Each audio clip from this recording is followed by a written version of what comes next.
بنی نوع انسان کی رہنما ہے، صراط ہدی ہے احادیث نبوی۔ تو یوں آپ دیکھیے کہ آج ایک طرف نقاب حجاب، دوسری طرف داڑھی، تیسری طرف جہاد فی سبیل اللہ اور دین کے لیے کچھ کرنا، آج کل جس کے اوپر بہت زیادہ زور ہے، مدارس میں قرآن پڑھتے ہوئے بچے، ایسا لگتا ہے کہ دشمنوں کا خون ہی کھول اٹھتا ہے۔ اور اسی وجہ سے آپ اگر دیکھنا چاہیں تو جو لوگ بھی آج کی سوسائٹی میں اچھے مسلمان بھی ہیں، مدارس میں اپنے بچوں کو نہیں پڑھانا چاہتے کیونکہ ذہن بن گئے۔ مسجد میں اپنے بچوں کو نماز پڑھنے کے لیے نہیں بھیجنا چاہتے، کہیں ہمارا بچہ دہشت گرد نہ بن جائے۔ آدھا شہر نشے میں ڈوب گیا، ہماری جنریشنز نشے میں ڈوب گئیں۔ وہ جس نوعیت کے کام کرتے ہیں، پوری رات گیمنگ زون کھلے رہتے ہیں، آپس میں ان کی کیا ملاقاتیں، کیا باتیں ہوتی ہیں، کتنا زیادہ ڈپریشن بچوں میں پھیل گیا۔ ایک تکلیف دہ صورتحال ہے پوری سوسائٹی کی، لیکن سوسائٹی ڈرتی ہے، خوف کھاتی ہے دین کے نام سے۔ رسول اللہ صلی اللہ علیہ وسلم نے فرمایا فطوبی للغرباء، خوشخبری ہے اجنبیوں کے لیے، وہ جو اصلاح کا کام کرتے ہیں، وہ جو نبیوں والا کام کرتے ہیں۔ اللہ تعالی ہم سب کو نبیوں کے پیچھے چلنے والا بنا دے اور ہم سے ان کاموں کو قبول فرما لے۔ عن مجاہد قال خرجت الى العراق وشیعنا عبداللہ بن عمر رضی اللہ تعالی عنہ۔ مجاہد کہتے ہیں میں عراق کی طرف گیا، سیدنا عبداللہ ابن عمر رضی اللہ تعالی عنہ ہمیں الوداع کرنے کے لیے ہمارے ساتھ چلے۔ فلما فارقنا، جب وہ ہم سے جدا ہونے لگے، قال انی لیس عندی شیء اوتیکم، تمہیں دینے کے لیے میرے پاس کچھ بھی نہیں ہے، ولیکنی سمعت رسول اللہ صلی اللہ علیہ وسلم یقول، لیکن میں نے رسول اللہ کو فرماتے سنا، ان اللہ اذا استودع شیئا حفظہ، جب کوئی چیز اللہ تعالیٰ کے سپرد کی جاتی ہے تو وہ اس کی حفاظت کرتے ہیں۔ وَإِنِّي أَسْتَوْدِعُ اللَّهَ دِينَكُمْ وَأَمَانَتَكُمْ وَخَوَاتِيمَ أَعْمَالِكُمْ، اور میں تمہارے دین، امانت اور خاتمہ اعمال کو اللہ تعالیٰ کے سپرد کرتا ہوں۔ صحیحہ میں یہ روایت 2547 نمبر پر ہے۔ سیدنا مجاہد کہتے ہیں میں عراق کی طرف گیا، سیدنا عبداللہ ابن عمر ہمیں الوداع کرنے کے لیے ہمارے ساتھ چلے۔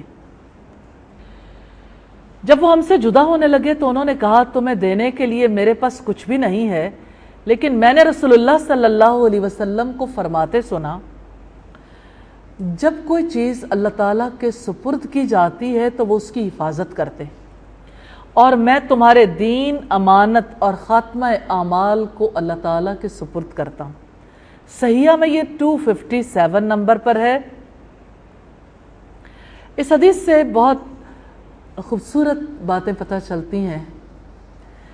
پہلی بات یہ کہ سیدنا مجاہد نے رسول اللہ صلی اللہ علیہ وسلم کی الوداعی دعا کی روایت کرنے کے لیے عبداللہ ابن عمر رضی اللہ تعالیٰ عنہ کے الوداعی موقع کی مثال دی، یعنی اس بات کو بہت ہی خوبصورتی سے لائٹ وے میں بیان کیا کہ عبداللہ ابن عمر ملے تھے، جب وہ رخصت کرنے کے لیے آئے تو اس وقت انہوں نے کیا الفاظ کہے۔ اس سے اسلاف کے طریقہ کار کو سمجھنے میں مدد ملتی ہے کہ ہمارے اسلاف حکماً کوئی بات نہیں کہتے تھے، یوں کر لو یوں نہ کرو، بلکہ بہت لائٹ وے میں ایسے طریقے سے بات کو سامنے رکھتے تھے کہ قبولیت آسان ہو جائے۔ اور آپ دیکھیں کہ ریلیشن شپ کی وجہ سے، تعلق کی وجہ سے انسان آسانی کے ساتھ کسی چیز کو قبول کر لیتا۔ سیدنا عبداللہ ابن عمر کے ساتھ جو مسلمانوں کا تعلق ہے، حضرت عمر کے بیٹے، ان کا جو تعلق رسول اللہ صلی اللہ علیہ وسلم کے ساتھ تھا، ہمیشہ مسلمان اس بات کی خواہش بھی رکھتے ہیں اور عملاً کوشش بھی کرتے ہیں کہ اپنے اسلاف کی زندگیوں کے بارے میں پڑھیں۔ خوش نصیب ہیں وہ مائیں جو خود بھی پڑھتی ہیں اور اپنے اولادوں کو بھی اپنے اسلاف کے واقعات سناتی ہیں۔ یہ تربیت کرنے کا سب سے خوبصورت طریقہ ہے۔ عام طور پر مائیں یہ سوال کرتی ہیں کہ بچوں کی تربیت کیسے کریں، اپنے بچوں کو جب وہ بڑے ہو جائیں کیسے سکھائیں۔ یہ سکھانے کا انداز ہے۔ دوسری بات یہ کہ عبداللہ ابن عمر کی معذرت کہ میرے پاس رخصتی کے وقت دینے کے لیے کوئی چیز نہیں ہے، اس سے پتہ چلتا ہے کہ ہمارے اسلاف کس طرح سے محبتیں بانٹا کرتے تھے کہ جب کسی کو رخصت کرتے تو احسن طریقے سے کچھ دے دلا کے رخصت کرتے۔ جی چاہتا ہوگا کہ کچھ دوں لیکن کچھ نہیں ہے، لیکن قیمتی چیز کی عکاسی کی، یعنی جاتے ہوئے میں کچھ اور تو نہیں دے سکا لیکن سب سے قیمتی چیز دے دی۔ اور قیمتی چیز رسول اللہ صلی اللہ علیہ وسلم کا طریقہ تھا۔ دو چیزیں انہوں نے بتائیں، ایک تو یہ یقین کی بات پہلے ہے۔ اب طریقہ کار دیکھیے سمجھانے کا۔ یقین کس بات پر ہے کہ جب کوئی چیز اللہ تعالیٰ کے سپرد کی جاتی ہے تو اللہ تعالیٰ اس کی حفاظت فرماتے ہیں۔ کون ہے جسے حفاظت کی ضرورت نہ ہو؟ کون ہے جو محافظ نہ چاہتا ہو؟ لیکن کس کو اللہ تعالیٰ کی ذات سے بڑھ کر بڑا محافظ مل سکتا؟ ہاں، وہی ذات ہے جو حفاظت کرنے کا حق ادا کر سکتی۔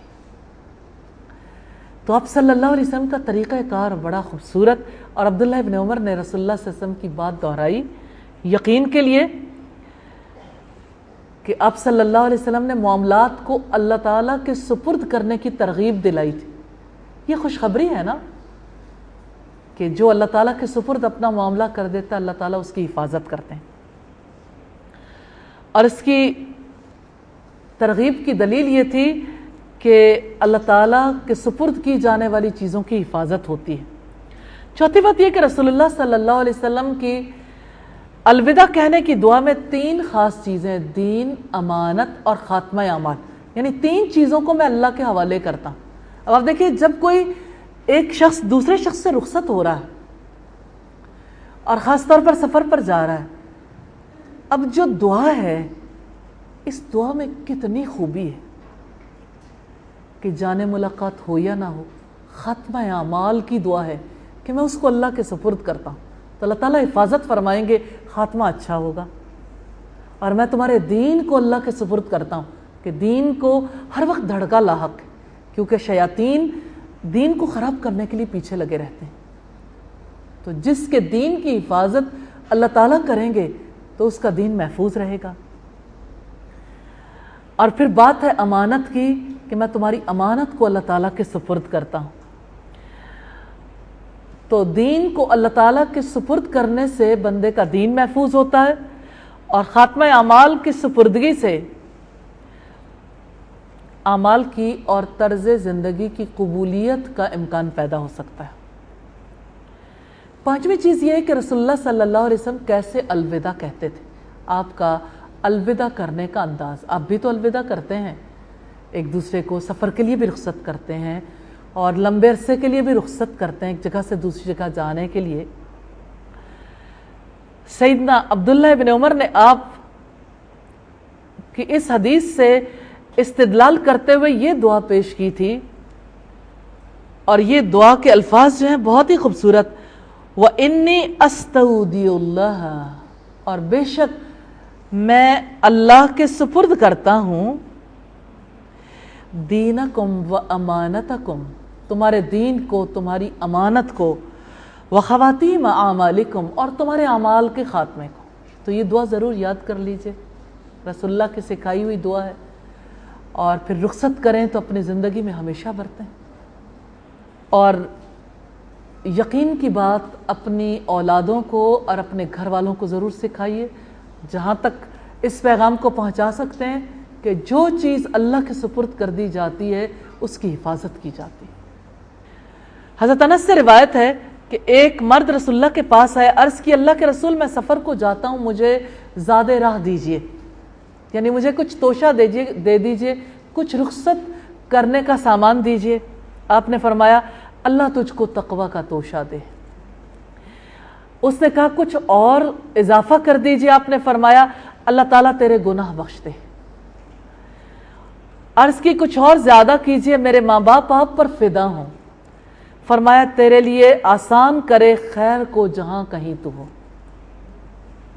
رسول اللہ صلی اللہ علیہ وسلم کے الفاظ میں خیر خواہی ہے، دنیا کی کسی تہذیب میں اس حکمت کا تصور بھی نہیں کیا جا سکتا۔ سبحانک اللہم و بحمدک نشہد ان لا الہ الا انت نستغفرک و نتوب الیک۔ السلام علیکم ورحمۃ اللہ وبرکاتہ۔ ہمیں زندگی کا کرینہ سکھائے، رہن سہن اور کھانا پینا سکھائے، مساوات و اخلاق جملہ مسائل، ہمیں الغرض مرنا جینا سکھائیں، بنی نوع انسان کی رہنما ہے، صراط ہدیٰ ہے احادیث نبوی۔